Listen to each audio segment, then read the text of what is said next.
முக்கியமான இந்த தர்மத்திலே நீங்க மனதில் நினைக்கணும், கக்கிய பொண்ணு இறக்கிய ஊத்துனா சொல்லணும், சும்மா ஊத்து அப்படிதான் இருக்கணும், இறக்கிய தண்ணி வந்துருக்கணும், அப்படிதானே? அதுபோல நீ இறக்க எப்படி இருக்கிற மக்களை நீங்கள் எல்லாம் வாழக்கூடிய இடத்தை சொல்லி முக்கியமான தர்மத்தை மனசுல நினைச்சு இவங்க இருக்குது கக்கிய பொண்ணு சொல்லணும். உங்களுக்கு போக தனக்கு போக தானம், தனக்கு போக தானம் கொடுக்கணும். கக்கிய பொண்ணு சொல்லணும். உங்கள் கைமணம் குளிர் அள்ளி கொடுக்கணும், கை செலவு எதுவும் கொடுக்கணுமா இல்லையா?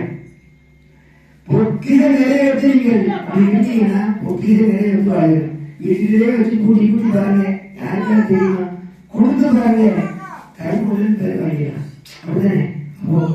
சொல்ல வாழ்வியல் இருக்கா, நீங்கள் வாழ்க்கையில் காரணம் நான் எது கொடுக்குறேன் இல்லையா? இல்லாத என்ன செய்யணும், எப்படி கொடுப்போம்? அப்படிதான் கேட்கணும். அப்பா நீ சொல்லிக்கிற கொடுத்து சொல்லிடுறேன், கொடுக்கறதுக்கு தகவல் நீ தாரம் சொல்லி கேட்க கண்டிப்பா தருவார் இல்லையா? பிச்சைக்காரன் எவ்வளவு கொடுத்தா தெரியுமா? எங்களுக்கு கொடுத்தா காமிக்கிறேன் இல்லையா? பிச்சைக்காரன் அவ்வளவு தர்மம் செய்யறான், அதை வெளியே தெரியாம இருக்குது படிச்சிருக்கீங்க. அனாதையாக செத்து கிடந்தவன் கையில் வந்து பொன்முடிய திறந்து பார்க்கும்போது 7 லட்சம் செல்ல 7 லட்சம் செல்ல அந்த கையில் இருந்தது. பிச்சைக்காரன் சொல்ல முடியுமா? ஆனா அவனா புண்ணு அடிப்பி போட்டு இடமா கொண்டு போய் உதவி போதான் பார்த்தாங்க, அவ்வளவு 7 லட்சம் சொல்லுங்க, அவ்வளவுதான் இருக்கு. யாரையும் குறைச்சி பொக்கிசை வாழ்க்கை மாட்டான், வாழ்க்கை விட்டால் தாழ் இல்லாமல் மக்கள் பிள்ளைகள் எல்லோரும் கொஞ்சம் மகிழ்ந்திருக்க நானுமே மகிழ்ச்சி சொல்லி வாழும்போது நீங்க நல்லா இருந்தா தான் ஐயா நான் நல்லா இருப்பேன். நீளுமே இடது செல்வோம் நீதியும் இருவருக்கு அரசாக இல்லையா? ஆளுமே உங்கள் வந்து அன்புடன் அடையாளம். முதல்ல அன்பு வேணும், அன்பு இருந்தாதான் கருமையும் செய்யப்போம் இல்லையா? சிரிச்சுட்டா அவனுக்கு சீரத்து முதல் சொல்லும், அப்படி கிடையாது. மயங்கால எதுவும் இசைக்கு மயங்கால மனுஷனே கிடையாது. ஒரு பாராட்டு மயங்கால மனுஷனே இருக்க முடியுமா?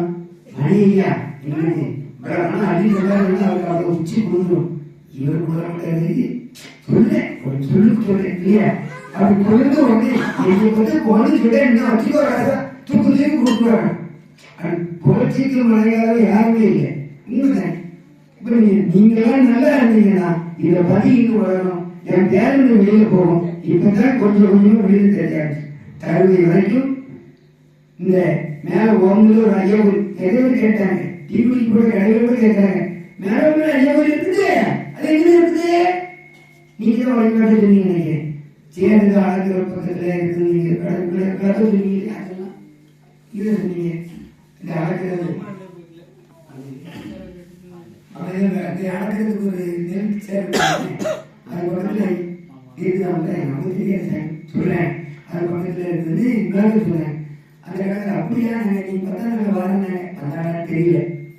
அப்படி இந்த தருவையிலேயே ஓமலூர் ஐயா கோயில் இருக்கு தெரியல.